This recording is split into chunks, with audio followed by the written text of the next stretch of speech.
کل ہم نے عقد ثانی کے حوالے سے بات کی. اب بہت سے کالرز نے یہ کہا کہ بھائی ہم سے نادانی میں، لا علمی میں یا احکام کے حوالے سے معرفت نہ ہونے کے حوالے سے والد صاحب سے ہم نے بدتمیزیاں کی، اب وہ دنیا میں نہیں ہیں، والدہ کی سائیڈ پہ رہے، گروپ بن گیا تھا بہت سے لوگوں نے. اور بعض کے کسی کے والد ہیں تو والدہ نہیں ہے اب، یا کسی کے والد ہیں تو والدہ نہیں ہے، دونوں بھی نہیں ہیں.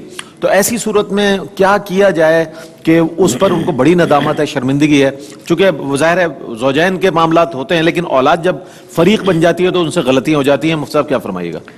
یہ دیکھیں، ہماری شریعت بہت پیاری شریعت ہے کہ وہ اپنی غلطیوں اور گناہوں کے تدارک کے لیے ہمیں بڑے مواقع فراہم کرتی ہے.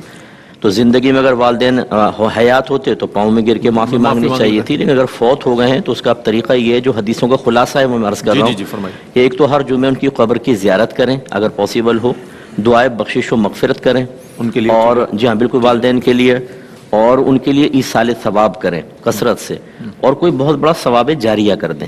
اچھا، اس کے علاوہ ان پہ قرضہ ہے تو قرضہ دور کریں، کوئی جائز وصیت ہے تو وصیت کو پورا کریں. اس کے علاوہ جو ان کے وہ رشتہ دار جن سے وہ تعلق رکھتے تھے، یا دوست احباب یا والدہ کی سہیلیاں، ان کے ساتھ اچھا رویہ رکھیں.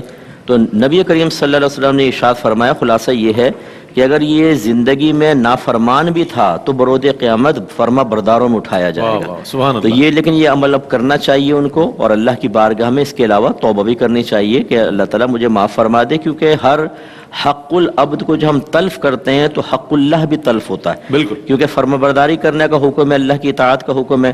تو مخلوق سے تو معافی مانگیں گے، اس کے بعد پھر خالق سے بھی معافی مانگنی ہوگی. تو انشاءاللہ اللہ کی رحمت سے امید ہے کہ اللہ درگزر فرما دے.